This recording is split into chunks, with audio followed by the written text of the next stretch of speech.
Welcome to the Autism Mom Coach podcast. I am your host, Lisa Candera.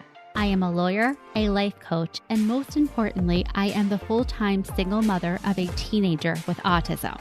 In this podcast, I am going to share with you the tools and strategies you need so you can fight like hell for your child without burning out.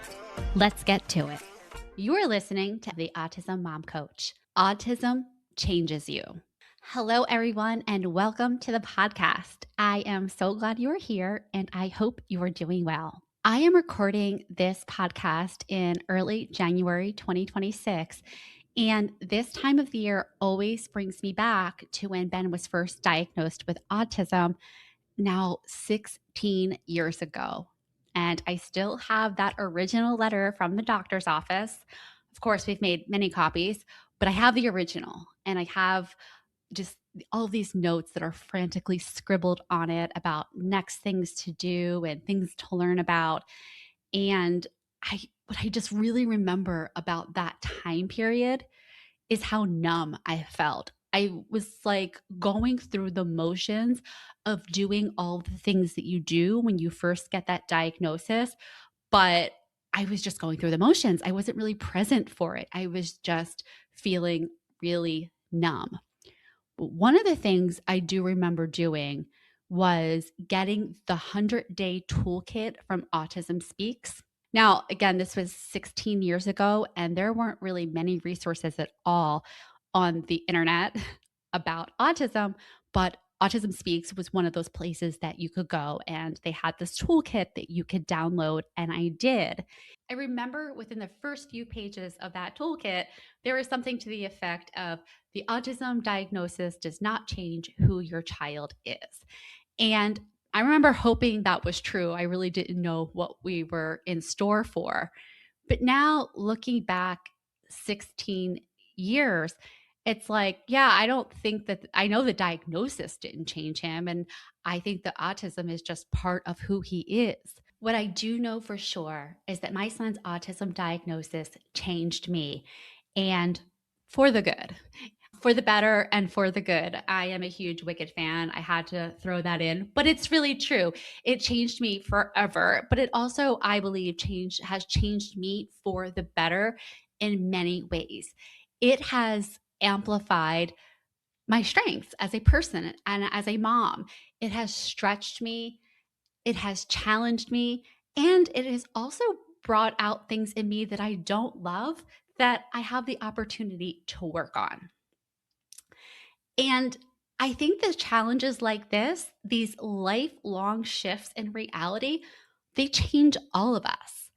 I mean, parenting is challenging under every circumstance, but parenting a child with complex needs goes beyond parenting. We're not just nurturers, guides, and teachers. We are caregivers, narrators, interpreters, advocates, therapists, nutritionists, co-regulators, and the list goes on. Day in and day out, it changes us. It rewires our brains, our nervous systems. It deepens our empathy. It challenges our beliefs and stretches us. It challenges our beliefs and stretches us beyond our comfort zones, and it really deepens our capacity to love. Overall, I really do believe that these kinds of challenges in life, you really have the opportunity to become who you are, more of who you are. It really just, it's like, it gives you that adrenaline push that you are constantly being challenged to level up in ways that, frankly, I don't know, I would have been just, I don't want to say regular parenting, but yeah, regular parenting. So I want to give you some examples from my life and think about this in your life and how it applies to you. So for me, I've always been an advocate. I became an attorney because I saw the struggles that my parents had back in the 1980s, getting proper resources for my sister when she was struggling in school. And I remember wanting to be an attorney because in my mind at that time, if I were an attorney, I would know how to figure these things out. And so, although I never went into special education law, and I really do applaud the special needs parents who also become advocates or lawyers, it wasn't for me. I think that ability to be able to parent your own child and to advocate for others in those contentious sorts of ways is a really amazing thing that moms do. And I just didn't think that was a great thing for me. I did not see me being able to separate it, the personal from the professional. And now that I think about it, looking back, that was like an early act of self-care, just knowing my own limits and my own preferences. So but still, I was an advocate. I became an attorney. I was always that kid who was volunteering for a nonprofit, raising money for a charity. Like this was just part of who I was. And so when my son got the autism diagnosis, I felt very comfortable doing the research, connecting with other people, finding resources, and having to do it in that situation where not a lot of people were talking about it.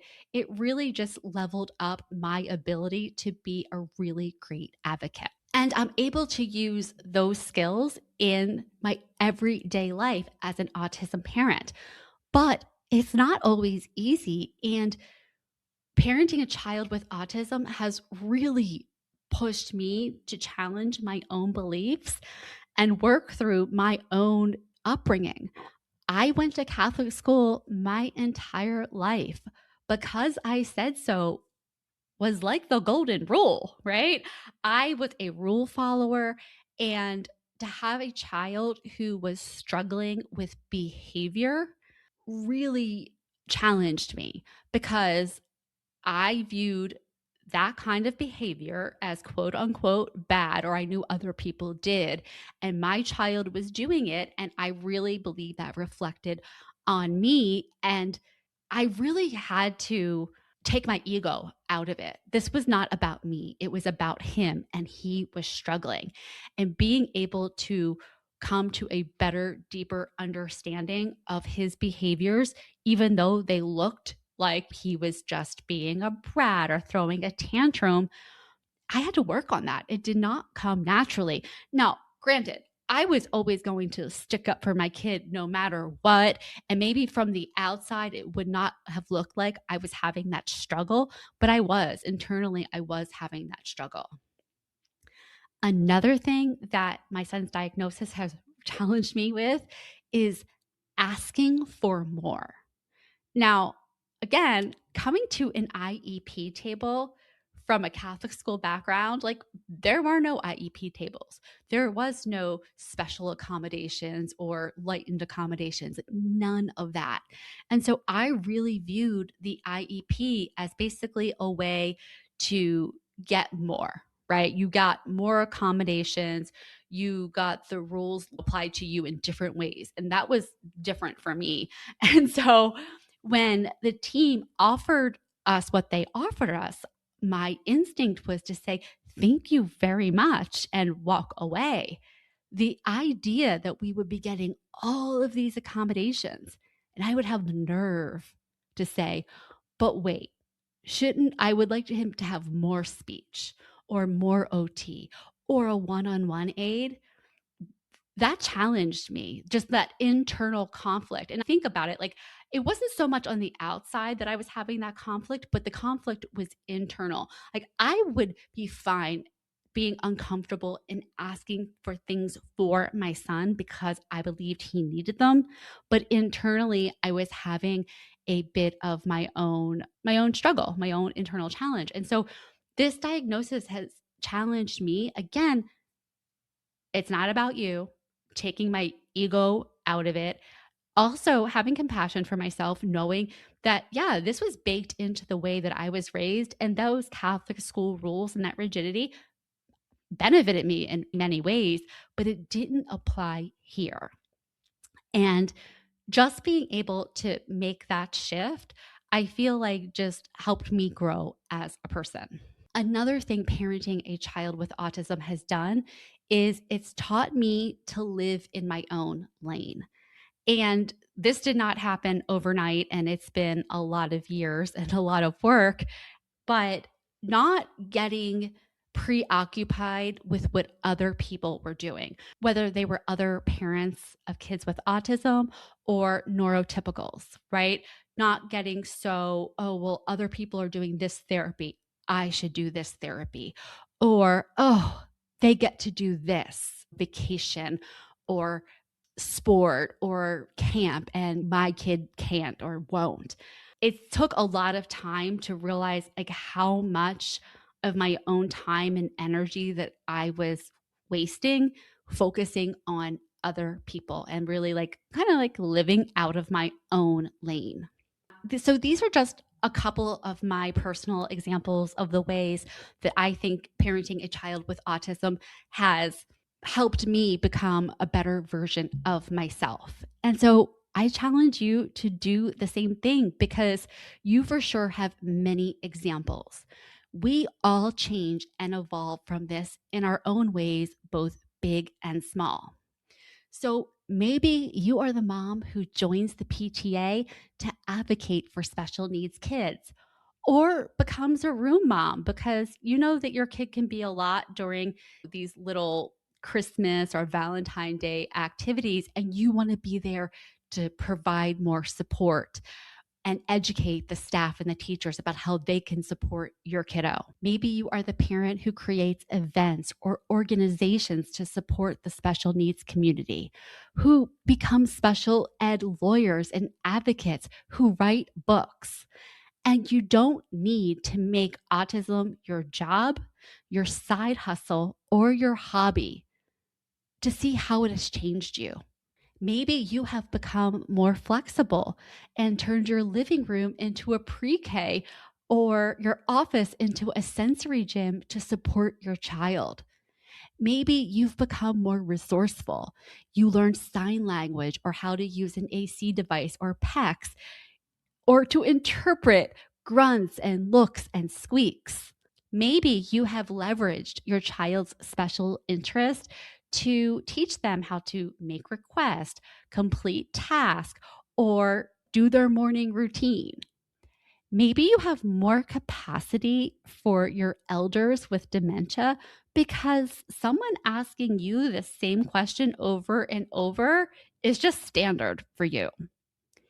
Maybe you have more compassion when you see a mom dealing with a public meltdown. And instead of judging her, like maybe you would have before, you are wondering, would it be weird if I went up to her and asked her if I could help her? I really want to help her. Or finally, maybe you are the go-to person at work, in your neighborhood, or in your family who people go to when they find out that somebody else's kid was diagnosed with autism.